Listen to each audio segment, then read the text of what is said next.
নমস্কাৰ United pension scheme অৰ্থাৎ ইউপিএছৰ অধীনত এজন কৰ্মচাৰীয়ে অৱসৰৰ সময়ত লামচাম হিচাপে কিমান টকা তেওঁ লাভ কৰিব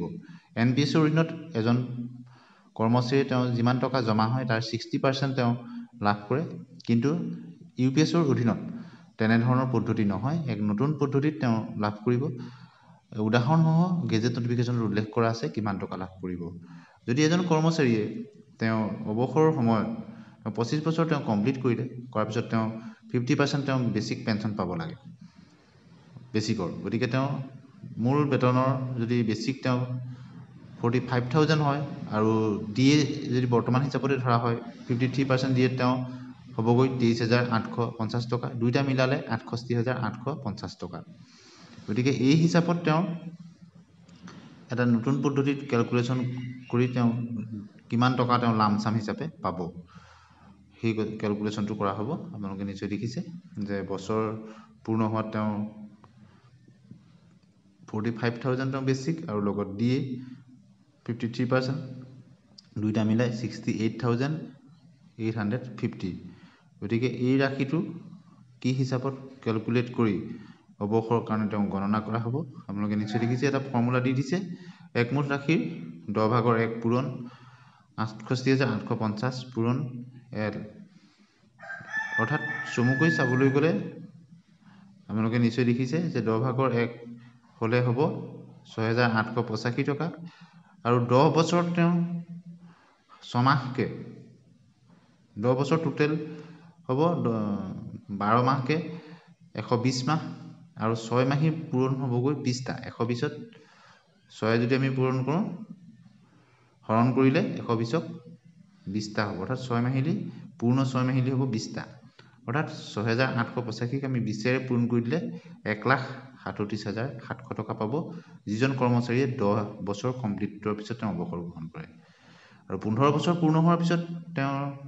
180 মাহ হ'ব আৰু তাত 6 মাহৰ পূৰ্ণ হ'বগৈ 30টা 6 যদি কৰা হয় 180 আৰু তাক যদি আমি 6,885 লগত পূৰণ কৰোঁ তেওঁ ৰিটায়াৰমেন্টত পাবগৈ মাত্ৰ 2,06,550 টকা 20 বছৰ তেওঁ কমপ্লিট কৰাৰ পিছত 240 মাহ হয় আৰু তাত 6 হৰণ কৰিলে 40 হ'ব গতিকে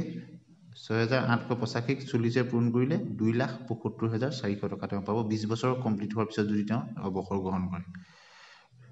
আপোনালোকে নিশ্চয় গম পালে আৰু 25 বছৰ পিছত যদি তেওঁ হয় তেতিয়া তেওঁ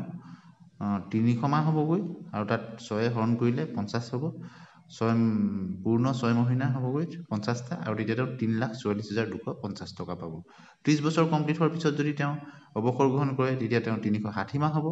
আৰু তেতিয়া 6 মাহিলি হ'বগৈ 60টা আৰু তেতিয়া 4,13,100 টকা পাব আৰু যদি 35 বছৰ কমপ্লিট কৰাৰ পিছত হয় তেওঁ 420 মাহ হ'ব আৰু 6 মাহিলি হ'বগৈ 70টা অৰ্থাৎ 4,81,950 টকা পাব যিটো ৰাশি একেবাৰে তুলনামূলকভাৱে বহুত কম ৰাশি অৱসৰৰ সময়ত তেওঁ যথেষ্ট কম ৰাশি তেওঁ পাব গতিকে এইটো হিচাপতে অৱসৰৰ সময়ত পাব কিন্তু 25 বছৰ কমপ্লিট হ'লে তেওঁ বেসিকৰ প্লাস ডিএৰ তেওঁ এই হিচাপত তেওঁ 50% তেওঁ পেনশন হিচাপে লাভ কৰিব নিশ্চিত পেনশন হিচাপে 10 বছৰ হ'লে মিনিমাম 10,000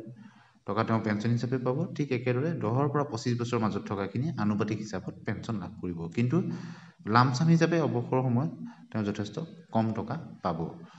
এনপিএছৰ তুলনাত আৰু এনপিএছত কিন্তু নতুন কোনো ধৰণৰ নিশ্চিত পেনশন নাই সকলো বজাৰৰ ওপৰত নিৰ্ভৰ কৰে গতিকে লামসামৰ হিচাপত আপোনালোকে নিশ্চয় বুজি পালে কিমান টকা ৰিটায়াৰমেন্টৰ সময়ত এজন কৰ্মচাৰীয়ে লামসাম হিচাপে তেওঁ লাভ কৰিব ইউনাইটেড পেনশন স্কিমৰ অধীনত ভিডিঅ'টো শেষলৈকে চোৱাৰ কাৰণে ধন্যবাদ